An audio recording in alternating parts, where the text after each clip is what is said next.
back to my channel. Thanks for coming. And today I have a guest with me, Valerie Ninichuck.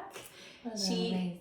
She is with Shelter Insurance here in Columbia, Missouri, but covers the entire United States. So we are going to have a little toast and talk. And today we're going to do it a little different because we have champagne. So if you want to do the honors, Val, I will start talking about the champagne itself. So Val and I are frequent flyers at this local place called Top 10 Wines. It's an owner, his name is Paul, and he has very small amount of staff, and they pick local growers and wines that you would not be able to get in a grocery store.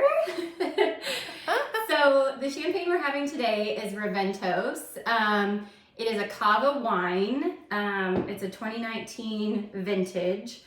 And this grower actually wanted to kind of disassociate from the large mass growing that was happening. And so they started their own little thing. So they're not heavily circulated like something like a Veuve you would find. And is this your first time having Raventos? It is my first time. Woo-hoo. I cannot wait. I'm so excited.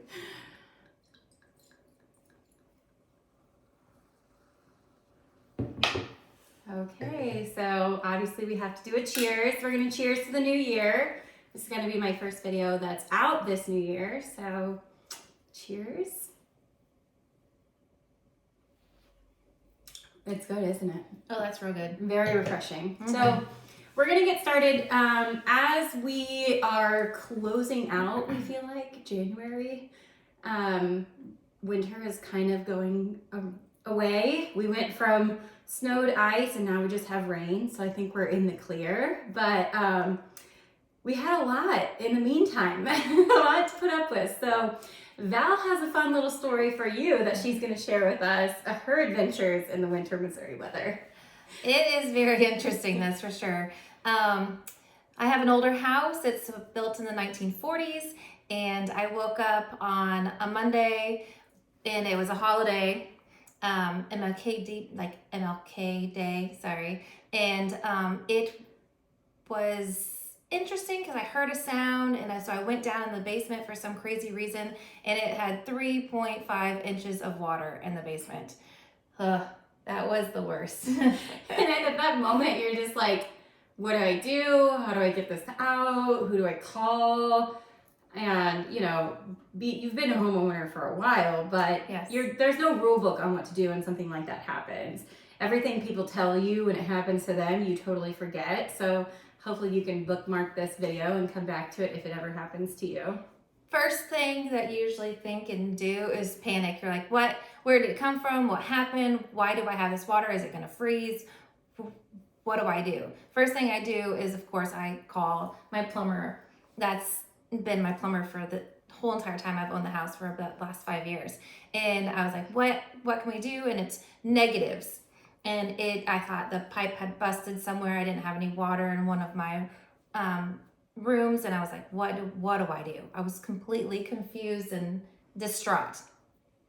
Thankfully that it wasn't a busted pipe. Thankfully. That's good. That could have been the worst.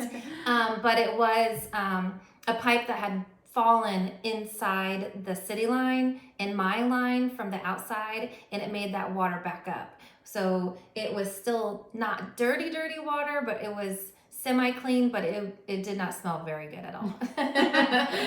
So in other cities, they do what's called gray water. And so they'll save all the rainwater and all the discharge water, not obviously sewer water. And they put them in two separate. So here, all our sewer and our gray water goes into the same thing, whereas some other places, they'll filter that out and reuse it for sprinklers and different things like that. So, and that was not the case. And my plumber even got down there, and thankfully I was second on the list, and he said, you know, this is not clean water, it is dirty water, and please don't come down here unless you have rain boots on. So he had to basically scope the whole entire line from my line to the city line, and that's where he found the pipe that was collapsed. in my house. And thing in here in the city of Columbia here in Missouri, we are responsible for the lines from the city line to our house. And I kind of course, wanted to start crying. I'm also the person like, well, what am I going to do? How do I fix this? Where do I go from here? And so he did a scope with a camera and gave me a couple of ideas and said, hey, you could either line this or get a brand new line. But the line that had broken was inside of the street. The city street? Mm-hmm. Oh, yeah. So Val lives in a historic part of town. And so obviously things have changed since that part of town has kind of grown and done, there's a lot of new renovated houses, things like that out there. But the roots have stayed the same. Yes, so the city line is in the middle of the road, and I would have to get a city permit. I would have to excavate the whole entire road along with the pipes and the whole entire way into my house to be able to fix that one area, which the estimate for that was about $10,000. So did you instantly call the city, or how did you go about the next steps? So what I did was the plumber gave me a couple ideas, and of course my connections here in town. I was on the phone connecting with people, just saying, hey, what is the best recommendation? What would you advise me to do? And a lot of people had a lot of answers. Good. That's always good. It is very good. And I was so worried that it was going to be, $20,000. But I'm very thankful that one of the people said that it probably just can be a liner in there. And that's nice. going to be less than $2,000. Yeah, I've seen a video of someone injecting it. It's like a very thick rubber and they like push it. Yeah, that's really cool. So yeah, craziness. I think a lot of people don't realize when you buy a house, like you are responsible from that main to your house, no matter where you're at. If you're in a neighborhood, even if you live in the middle of a farmland and now you've ran the piping, a football field length to get to your house, you're responsible to maintain that and put it in, etc. And that's a lot of money in the long run. And I bet you've seen that with all your customers that you've dealt with as well. Yeah, the main thing that I see is when a first-time home buyer goes to pay for inspections, inspections can be anywhere from like $500 all the way up to $1,000 or more, depending on every option you add. And I always tell people, if you're going to buy an older home or if there's some very mature trees close to the home, always do that sewer scope, because a lot of the times those tree roots get embedded into some of that piping, because some of it isn't, nowadays they use a PVC and different materials that are a little bit more resistible to that. But back in the day, they used clay pipes. Yep. And they even used some metal pipes back in the day too. And, those eventually can break, and then also, the metal ones can rust. And so I've seen a lot of people have situations where they want to take the cheap route and they say, oh, I don't want to get that, or I want to do this, or I want to do that. And I always recommend trying to get that done prior to closing, just because even if you don't ask the seller to fix it on your behalf, which we are entering a different market, we are getting into a little bit of our busy season here. And so we're going to see a lot of people forego some inspections, or, not make it negotiable with their inspections, etc. And I think that it's very important, even if you make that decision, to at least get an inspection so you know what you're getting into, because you could get yourself into a situation where you're going to be paying $50,000 the first 2 years of ownership, and definitely don't want to do that. No, you do not. And with that, you don't want to have to pay more for your house than what you've already put into it. So if you want to do the work on it and spend the money to make it sell better, but a pipe is going to make it change. Zero value. No value change nothing there. At all. So there's nothing you can do. Like, it's not going to be like, oh, I got a brand new pipe from here to the city. And they're going to be like, and? Good job. You did your upkeep. Yes. So when it comes, I know you're an insurance agent, you're in that field. The first thing I'm thinking is like, holy crap, anytime you have any kind of water, whether it's a leaky sink in your bathroom, something like what happened in your basement, or whatever in your house, obviously there's going to be some damage. Yes. How does that work? How does the claim work? And what kind of coverage do you want to make sure you have so you're safe? Yeah, the first thing that I did was call the plumber. The second thing I should have done is called my insurance agent, but I am the insurance agent, so it made it a little bit easier.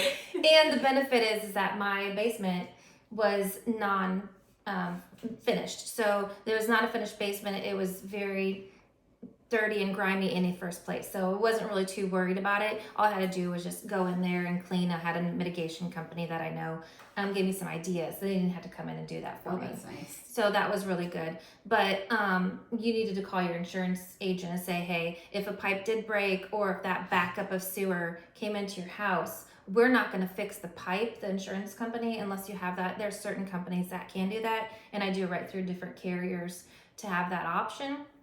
But some carriers don't have that. But we do cover for the water and the damage for it, but not the pipe. So you make sure that you have that on there. Ours called a drain system endorsement. It could be a backup sewer endorsement on there. Starts the low as $5,000 for the cleanup and can go all the way to $50,000. Depends on if you have an upstairs, in a basement, or if you have 2 levels in a basement. And a lot of it depends on how much you want to have for that coverage to be able to repair it. Yeah, and the claim, obviously, you have to pay your deductible. Mm-hmm. It's always subject to deductible. So let's say, I have a friend that this happened. We had another ice storm, coincidentally, last year, right before, was it right before Christmas? It was right before Christmas. Okay. Yeah, it was horrible. And a lot of people had some issues. And one of my friends had an issue, and hers was in her kitchen, I believe. And so it damaged just the bottom of her cabinets. Mm-hmm. So they're still usable, but they're damaged. And I remember her saying when they came out, a lot of adjusters were very busy. And obviously this is not a shelter insurance story. It's just a story in general.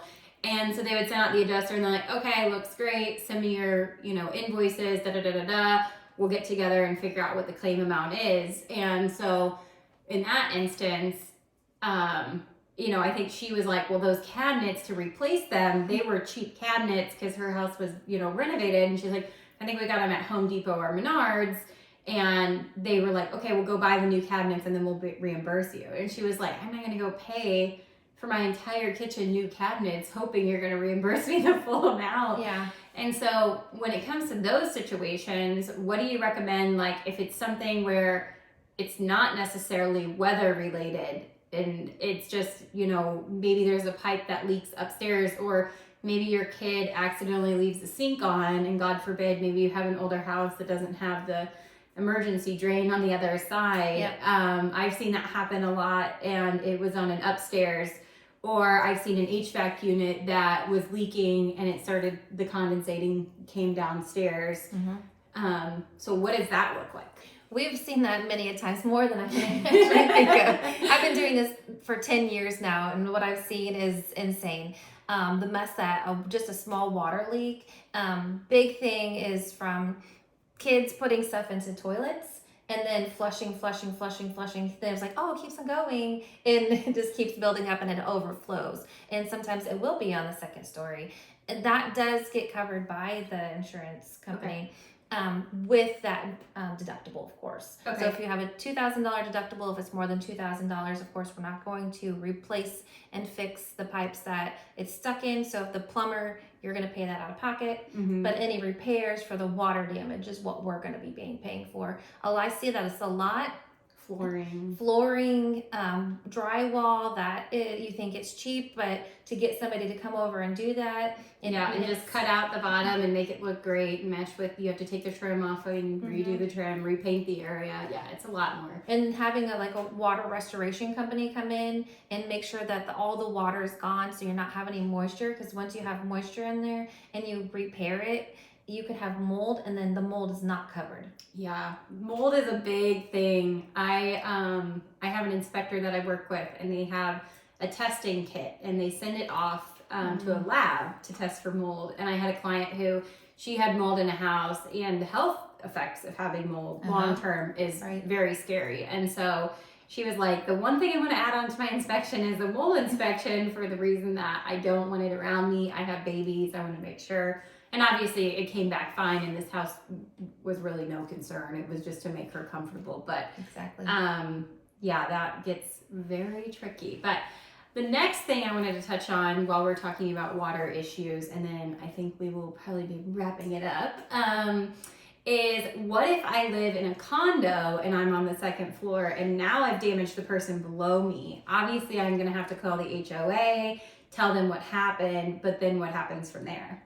So if it's your pipes that are the ones that cause the damage, you're going to be responsible for the downstairs as well. I've seen that happen over in Kennesaw Ridge. This is a local condo association that we have here in town, and that's happened from the top to the bottom. So as soon as they had a washing machine pipe leak, and it leaked into their storage room, so they had to pay for the damages for downstairs, but they're still only responsible for that $1,000 or $2,000 deductible that they have. Okay. And then the big thing with that's kind of an inconvenience, is now you're at the mercy of getting your adjusters in and your people in while the other person is home. Correct. And maybe even the HOA person coming out to help out. I don't know how that works. So basically what you want is make sure you have a really good relationship with your agent. And this is where sometimes like having somebody that's online is really not the best for you. It may be a lower premium for you to pay, but you're not going to have somebody on your beck and call or have those connections in that town. And that's when you say, hey, Valerie, what do I do? You're my adjusters, and I know my adjusters personally, and I can give them a call and say, hey, I need you to be here. And also it could be loss of use of that whole entire condo. You could damage the whole thing, so we'll have to pay for that person that has the insurance and also the person below them. So we need to make sure that displace them, so they have to pay for hotel or. So we'll give them an accrued amount. So we say, hey, this is 24 months. If you have to live outside the house for you or the other party, we will cover it up to that. Some people only say they have 5,000. Ours is usually 48 months, 24 months, or 36 months. So it all depends on what policy we write. Okay. So there is a lot of stipulations, but that's why you need to make sure you contact your agent and talk to them and know the ins and outs of your policy. And even if you just ask the right questions or just ask a question and be like, what if? Those are the good things that you need to know.